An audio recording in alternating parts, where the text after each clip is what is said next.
Olá pessoal, tudo bem? Eu sou Érica Narraz e hoje vamos conversar sobre negociação e com uma pitada de comunicação não violenta. Vamos lá? Bom, o primeiro passo aqui, o ponto de partida, é que nós temos que pensar a negociação como o ato de chegar a um acordo, chegar a um sim ou um não. Obviamente, quando a gente inicia uma negociação, e aliás, isso é um ato cotidiano, a gente negocia com os pais, com os filhos, esposo, esposa, no trabalho, enfim, a vida é um ato negocial, não é assim? Então, quando a gente starta um movimento de negociação, o que a gente deseja? Atingir nossos objetivos, ou seja, atender nossas necessidades. E para isso, muitas pessoas utilizam de várias artimanhas, várias estratégias. E a proposta aqui é utilizar William Ury e Marshall Rosenberg como referências para essa jornada de negociação. E por que William Ury? Porque ele nos apresenta o jogo do ganha-ganha. Aliás, aproveito para falar sobre o William Ury, que é responsável pela Escola de Negociação em Harvard, onde ele ensina toda essa trajetória nas suas obras Como Chegar a um Sim e Como Chegar a um Sim com Você Mesmo. E Marshall Rosenberg, muito importante, inclusive inspira o William Ury, traz comunicação não violenta, na sua própria obra Comunicação Não Violenta, e outras tantas, como, por exemplo, como criar filhos compassivamente, como lidar com a raiva e outros títulos e temas. Então, tendo esses dois autores como referência, nós vamos construir uma jornada de negociação baseada numa abordagem ganha-ganha, numa abordagem de comunicação não violenta. Por quê? Porque não fazemos qualquer negócio. Nós colocamos na antessala a ética, para que ela esteja sempre aqui, né, na espera, mas aqui, conectada com a ação. Então, aqui atrás, o nosso background é a ética, por isso a gente está usando esses dois autores como referência. Então, vamos lá? O objetivo é chegar a um acordo, mas esse acordo, ele pode ser manter o relacionamento, ou manter o relacionamento e obter o objetivo final que a gente está ali para conseguir. Então, é muito importante a gente perceber que o não do outro deve ser recebido com empatia. E não como um show do chacal revoltado porque recebeu um não. O não do outro é para atender a necessidade dele. Então, algumas premissas são importantes aqui. Tudo que o outro faz não é pessoal e não é contra a gente. Isso é um princípio de William Ury, separar a pessoa do problema. Porque se a gente levar tudo para o lado pessoal, a gente vai estar sempre destemperando e tendo um show do chacal. E quando eu falo show do chacal, é exatamente aquele momento que a gente destila julgamentos moralizantes, palavras com imagens cristalizadas, rótulos, portanto, e uma série de predicativos desnecessários que nada vão ajudar na conexão com aquela pessoa que está ali diante de nós e que nós precisamos compreender as necessidades dela para se conectar na humanidade e assim conseguir com que o outro nos compreenda a nossa necessidade com empatia e a conexão se estabeleça, construindo um espaço de diálogo, um espaço democrático de diálogo. Tudo que nós almejamos aqui é um acordo que atenda às necessidades das partes envolvidas. E não por fórceps, e não uma guerra, né? O caminho aqui, a mentalidade é outra. Por isso fica aqui, então, para iniciar o ponto de partida dessa nossa jornada, pavimentar aí novas rotas do pensamento, nova mentalidade, porque o jogo do ganha-ganha é aquele jogo democrático onde permite que as partes exercitem seu eu, suas necessidades, seus sentimentos e possam expressar de maneira honesta o que elas necessitam. Nós vamos trocar a mentalidade de comando e controle para uma mentalidade co-criativa, de compartilhamento e, obviamente, de compaixão e empatia. Tá feito o convite? Vamos lá, então. Muito bem, pessoal. Em negociação, a gente fala que vamos ficar roucos de tanto escutar. Por quê? Porque temos que escutar. Primeiro grande equipamento, a primeira grande ferramenta de um negociador é a escuta.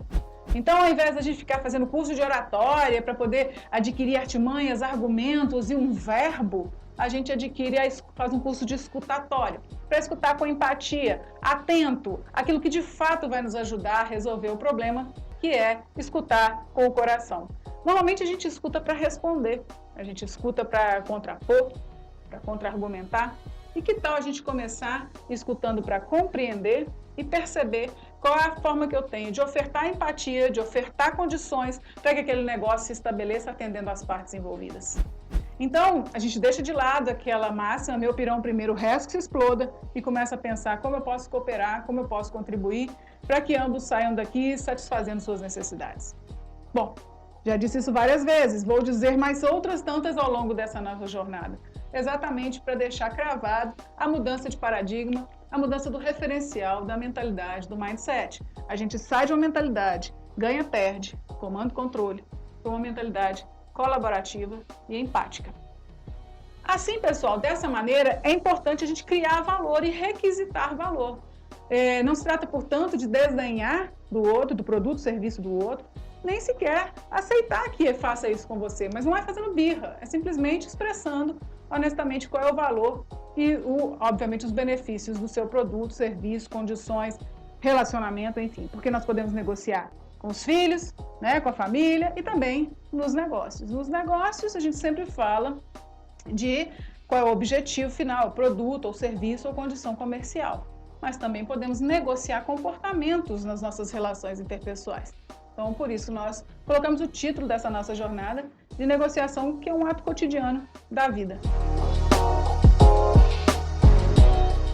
Como já havíamos conversado, o principal equipamento de um negociador é exatamente a escuta. E a escuta empática, aquela interessada genuinamente em atender a causa do outro. Obviamente, se isso for possível. Lembrando sempre os comissários de bordo, nós precisamos conectar o oxigênio primeiro em nós, para depois auxiliar o outro.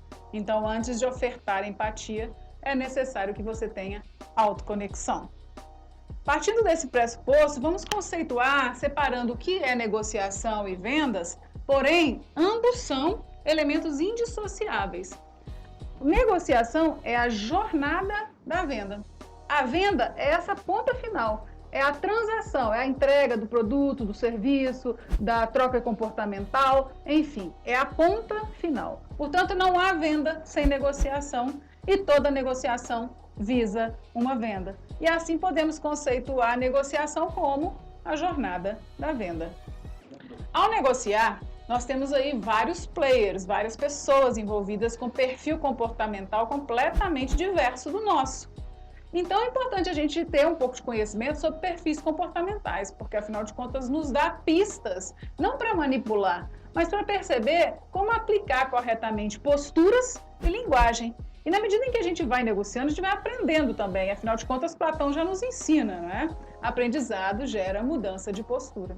Então nós temos alguns perfis comportamentais, como por exemplo esse que você vai verificar aí na tela. Nós temos aí o síndrome de Hard, né? Aquele que reclama, ó céus, ó vida, ó azar.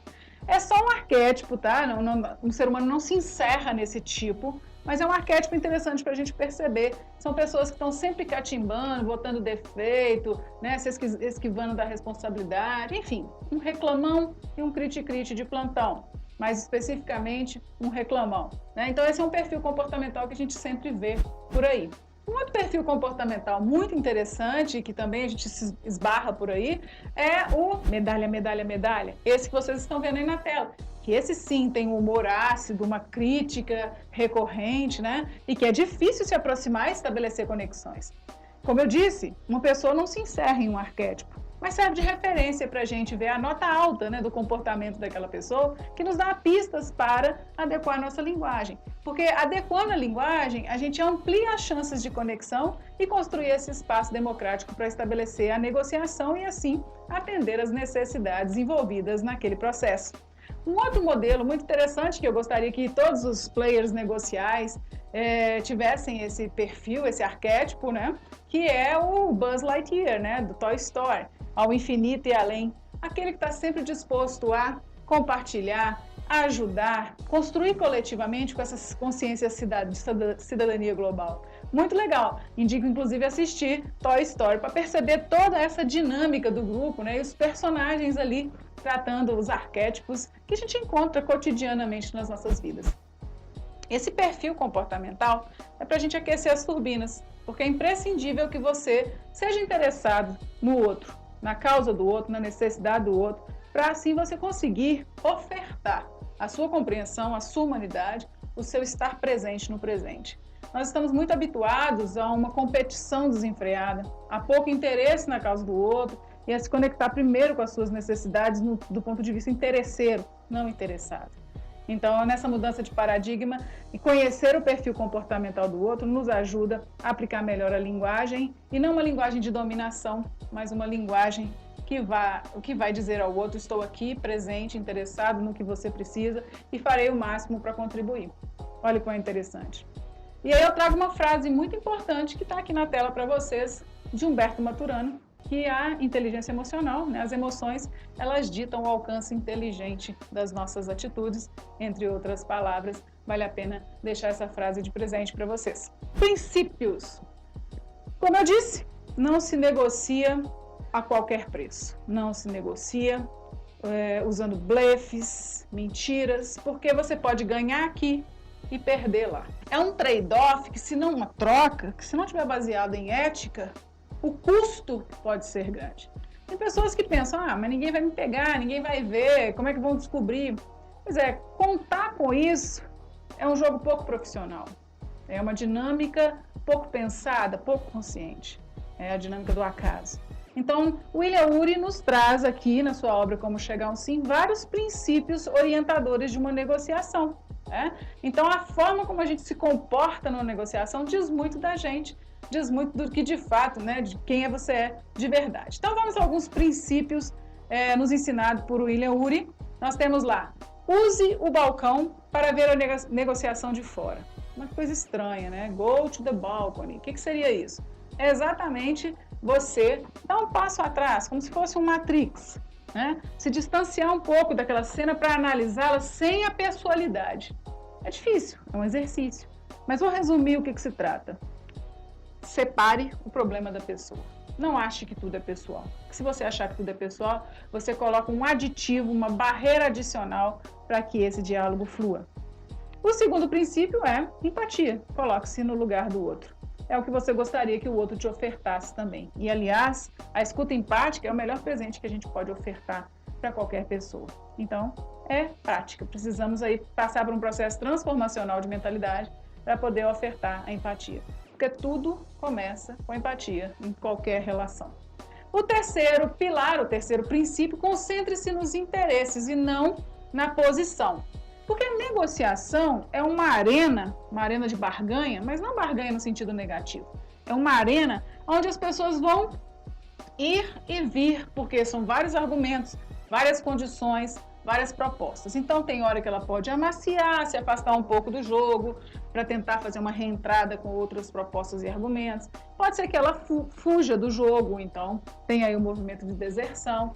Tem a ideia de impor poder, né, que é o jogo ganha-perde, e tem a ideia que o William Ury divulga, que é ganha-ganha, onde ele vai integrar, né, os interesses ali e ambos vão sair ganhando. Então, é importante você perceber que ao longo da dinâmica da negociação, cada hora a pessoa está num ponto desse tabuleiro, pode oscilar em alguns pontos desse tabuleiro, né? Se a gente pensar que é um quadrante XY, eu vou mostrar logo adiante isso para vocês.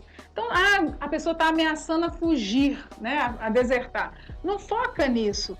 Foca no que é o interesse e como trazê-la a pessoa para o jogo. Mas se você ficar focando na posição, estou perdendo, estão impondo poder sobre mim, a pessoa está amaciando. Se você focar na posição, aí você, obviamente, vai mudar a sua estratégia em decorrência disso, e a sua estratégia deve mudar em decorrência do interesse, da necessidade, e não da posição do outro ou na posição que você é colocado no jogo. Desenvolva opções de ganhos mútuos, essa é uma proposta que eu falei logo no início, é um jogo de ganha-ganha. A ideia é que você proporcione ao outro possibilidades de integração, onde ele ganhe também. Insista em critérios objetivos.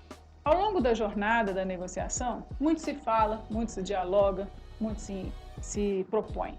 Mas é importante você sempre sumarizar, criar critérios objetivos no avançar dessa negociação. Até para deixar claro, para ter clareza do que está sendo negociado. Então, sumarizar é listar até aquele ponto o que já foi acordado, o que foi negociado. E é importante também, para que o outro compreenda o que você está, né, ofertando ou o que você está requisitando, que você parafraseie, né? Então você repete com suas palavras aquilo que você entendeu do outro ou daquele momento, até aquele momento. E aí nós temos o sexto princípio, desenvolva alternativas caso não chegue em um acordo, isso é importante. BATNA, melhor alternativa em caso de um acordo não negociado. E aí é o plano B, né? O plano BATNA, eu vou falar com vocês mais adiante, é o plano B. E o que seria esse plano B? Se você não conseguiu o produto ou serviço, né, que é o seu plano A, aquilo que está ali planejado, então você precisa conservar o relacionamento. Então, é uma retirada polida, uma retirada elegante, uma retirada de cena onde você leva em consideração os princípios de uma boa negociação, da boa-fé, da ética e da sustentabilidade das relações. E, por fim, construa uma ponte dourada entre você e a outra parte. O que é isso? É endossando o princípio anterior, ou seja, eu me conecto a você com hombridade, com ética, com honestidade, de forma tal que se hoje a gente não conseguiu chegar a um sim, a um acordo, o nosso não foi recebido com empatia e assim na próxima rodada a gente está conectado como player e interessados um na causa do outro, que a gente se respeita e construi uma ponte de credibilidade. Então vamos continuar aqui o nosso tema e vamos conversar sobre as etapas da negociação. São várias etapas, vários autores colocam um número 5, 7 etapas, não importa. A importância é do significado de uma jornada onde você tem a preparação, onde você tem a abertura, a exploração, a apresentação, clarificação, a ação final e o controle da avaliação. Mas vamos explicar calmamente cada uma dessas e assim vou dizer para vocês sobre a preparação. Preparação é planejamento. Planejamento, no qual, se eu pudesse deixar aqui uma frase para impactar a memória de vocês, que esse planejamento é visceral, é importante, eu diria: se eu tenho 9 horas para abater uma árvore, eu passaria 6 horas amolando o machado. Planejamento é uma ferramenta extremamente importante. Antes de partir, saiba que você está partindo com os recursos certos, com os recursos na rota correta. A abertura é uma socialização, é uma ambientação onde você se apresenta, diz a que veio, né, de uma maneira bastante polida profissionalmente, educada, tudo pode ser dito de maneira clara e educada. Exploração, a terceira etapa, é aquela etapa onde nós mostramos para o outro quais são os benefícios, as funcionalidades, as aplicabilidades do nosso produto ou serviço, ou da nossa relação. E daí a gente faz a apresentação derradeira. Este é o produto, as especificações técnicas, as condições de entrega, as formas de pagamento e tudo isso que a gente já está acostumado nos roteiros de venda. Obviamente que a gente vai perguntar, porque a pergunta é a segunda grande ferramenta do negociador. Escutar e perguntar. São os dois grandes recursos de um bom negociador. Para que ele tenha visão, né, desse campo global da negociação, ele explora, ele faz uma construção, uma exploração a partir de perguntas. Fizemos então a exploração do produto, apresentamos direitinho, o outro tem dúvidas. E aí entra a etapa de clarificação, que a gente vai respondendo com evidências técnicas, evidências de aplicação na realidade concreta, como aquele produto ou serviço funciona, para que a gente possa então responder com as evidências, né, as dúvidas daquele interlocutor.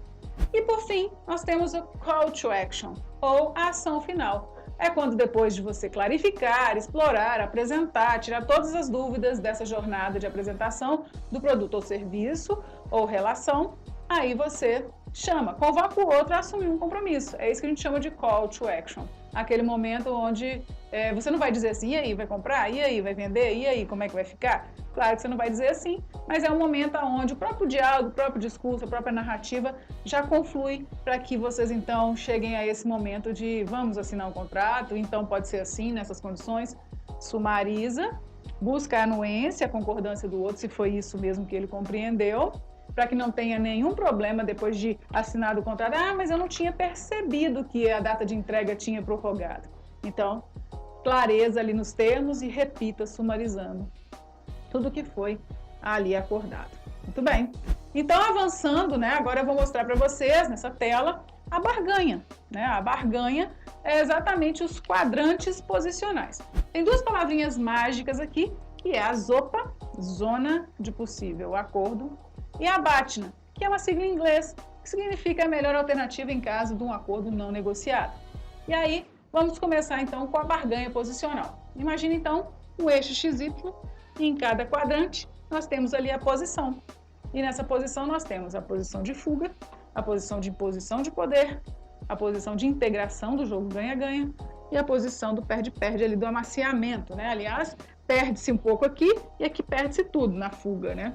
Então, essa barganha posicional, ela serve para nos orientar naquele segundo princípio de William Ury. Não foque nas posições, e sim nas necessidades.